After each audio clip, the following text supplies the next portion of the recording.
Hey guys, WhatsApp guys, আমি শুভজিৎ। আর তোমরা দেখছো শুভজিৎ ব্লগ। আমরা এই মুহূর্তে চলে এসেছি কসবাতে কোথায়? বেহুলা লক্ষিন্দ্র স্থানে, যেখানে আমরা মনসামঙ্গল কামে পরিচিত চাঁদ সদাগর, যেখানে মাকে প্রথম পুজোতে পড়ে। আমরা সেই স্থানে এখন চলে এসেছি বন্ধুরা। তোমরা একটু পর সেই জায়গাটা দেখতে পাবে, তোমাদেরকে ঘুরিয়ে সেই জায়গাটা দেখাবো।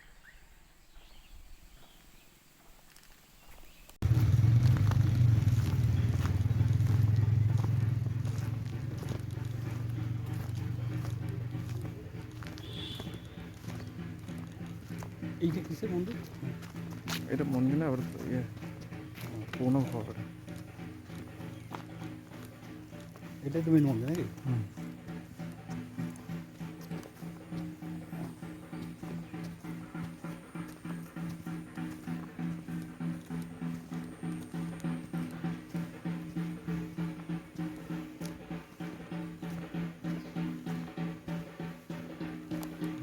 লোগোটা দেখে আসি।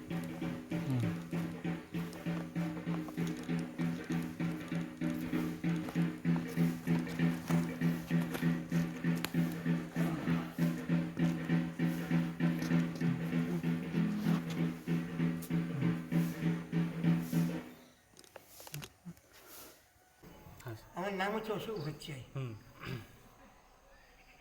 এইখানে যে চাঁদ সদাগরের মন্দির, চাঁদ সদাগর এসেছিল এখানে ব্যবসা করতে। আচ্ছা। ব্যবসা করার ফলে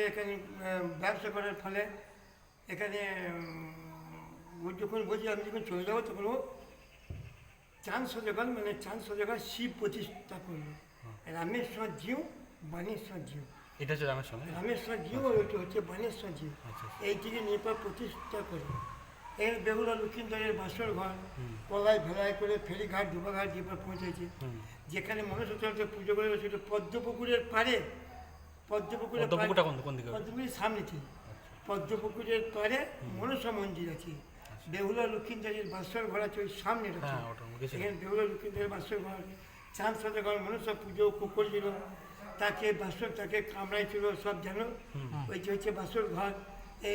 চাঁদ সদাগর ছেলেকে সব ইয়ে করলে, হ্যান করে ত্যান করলো। তারপরে বেহুলা বাবার কাছে সিঁদুর ভিক্ষা চাইলে। তারপরে এই বেহুলা না চাঁদ সদাগর পুত্র বধূর লক্ষিন্দর। হ্যাঁ ইয়ে সিঁদুরের ভিক্ষা তখন বলেছিল যে মনসা পুজো করলে পর তবে যে দেবো। বেহুলা বলেছিল ঠিক আছে, বাবাকে আমি শ্বশুরকে দিয়ে পর পুজো করাইছিল। ও দিয়ে আকুর পর্যন্ত মনসা পুজো হয়। আর চাঁদ সদাগর এখানে যে কলাই ভেলাই করে ভাসাইছিল, এখানে একটা ডিঙ্গা বেরিয়েছিল। গাঙ্গুর নদী যেটা বলে ওটাকে, ওই গাঙ্গুই নদীর ওইটা পাশেতে ছিল নদী। ওই নদীটার দিকেও ফেরিঘাট ডুবাঘাট দিয়ে পর বৃষ্টি হয়েছিল। এই হচ্ছে হিস্ট্রি চাঁদ সদাগরের।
কিছু নেই স্যার,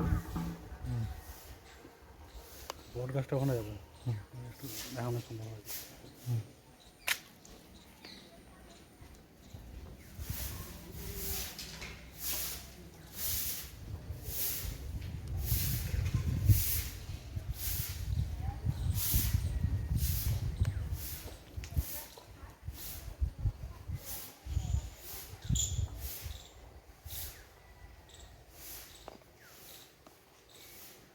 বহু প্রাচীন একটা বট গাছ।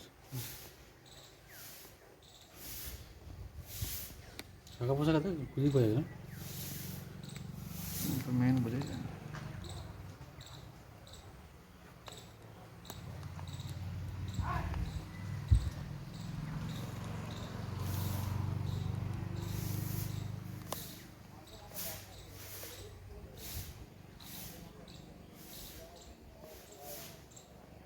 একটা যজ্ঞ মন্দির, যজ্ঞ করা।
বন্ধুরা, হাজার হাজার বছরের প্রাচীন ইতিহাস আমরা যেমন মনসামঙ্গল কাব্যের মাধ্যমে জানতে পারি, তেমনি অনেক তত্ত্ব সমালোচনা এবং লোকমুখে পরিচালিত এটি সেই চম্পকনগর কসবা, যেখানে চাঁদ সদাগর মা মনসাকে বাম হস্তে মর্তে পূজিত করেন তার পুত্র লক্ষিন্দরের প্রাণ ফিরে পাওয়ার জন্য।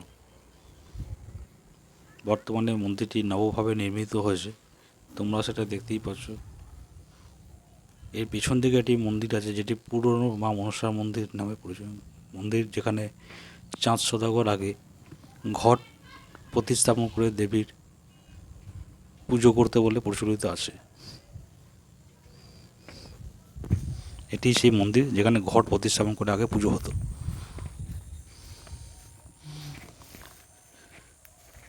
এর পাশাপাশি বলবো, এখানে রাস পূর্ণিমাতে খুব জমজমাট মেলা বসে। তোমরা চাইলে একবার এসে ঘুরে যেতে পারো, জায়গাটি খুব সুন্দর এবং ভালো লাগবে নিশ্চয়ই তোমাদের।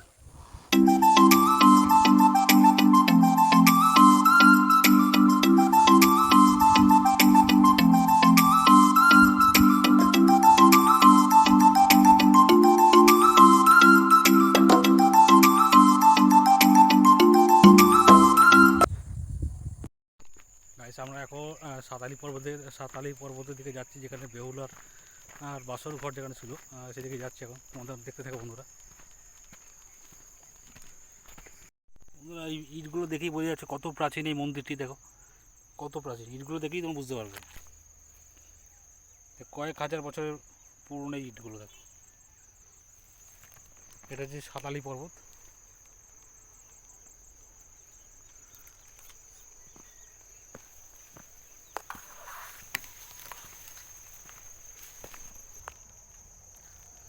বন্ধুরা এই যে দূরে দেখতে পাচ্ছ এই জায়গাটা,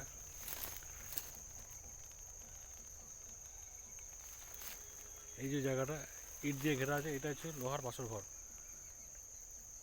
বেহুলা লক্ষিন্দরের সেই লোহার বাসর ঘর। এখন এর অস্তিত্ব কিছুই নেই, বর্তমানে আমরা দেখতে পাচ্ছি জঙ্গলে পরিপূর্ণ পুরো।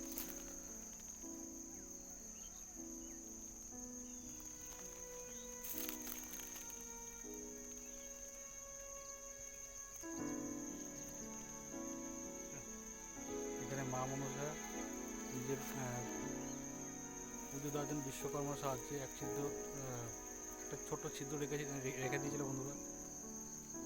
এই সেই মন্দির, সেই স্থানীয়রা এটাই দাবি করে যে এটাই সেই ঘর কসবা বেহুলা লক্ষিন্দরের স্থান।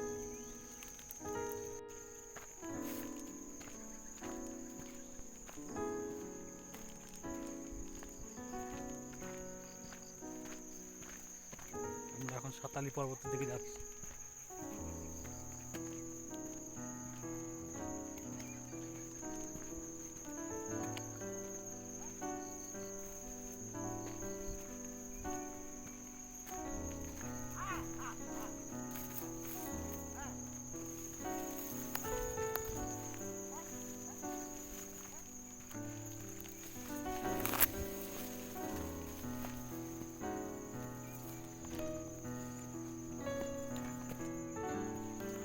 বন্ধুরা আমরা সাতালি পর্বতের উপরে একটি শিল এবং নুরার বেহুলার ব্যবহৃত বলে খোঁজ পেয়েছি। আমরা এখন যাচ্ছি সেই উপরের দিকে, তোমাদেরকে দেখানোর চেষ্টা করব। কিন্তু বর্তমানে এটাও জানতে পারি যে শিলটি থাকলেও নুরাটির অস্তিত্ব নেই, কারণ বিগত কয়েক বছর ধরে শিলটিকে পাওয়া যাচ্ছে না বলে প্রচলিত হয়েছে, আমরা শুনতে পাচ্ছি। চলুন দেখি, সেটি আপনাদের সামনে প্রতিস্থাপন করি। বন্ধুরা এইটাই সেই শিল, দেখো শিলটা এখন রয়েছে, তোমার দেখাচ্ছি। নোড়াটা স্থানীয় লোকের কাছে শুনলাম নোড়াটা এখানে ছিল, বিগত কয়েক বছর ধরে নোড়াটা নাকি এমনি চলে গেছে। এই দেখো শিলটা।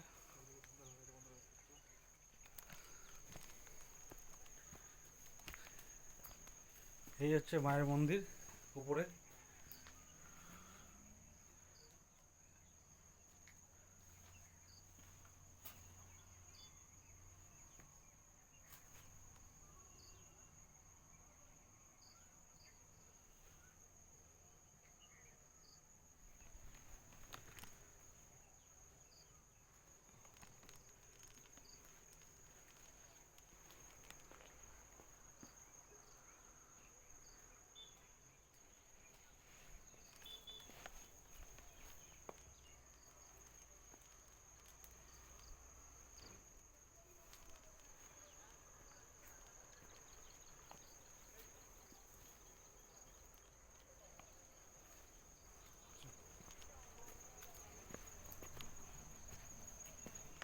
কতটা উঁচুতে আছি তোমরা বুঝতেই পারছো।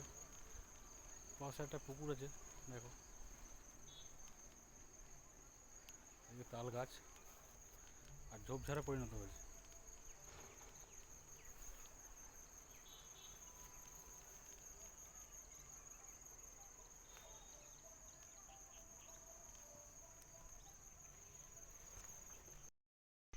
বন্ধুরা আজকের ভিডিওটা যদি তোমাদের খুব ভালো লেগে থাকে তাহলে একটা লাইক, শেয়ার এবং সাবস্ক্রাইব করে দেবো বন্ধুরা।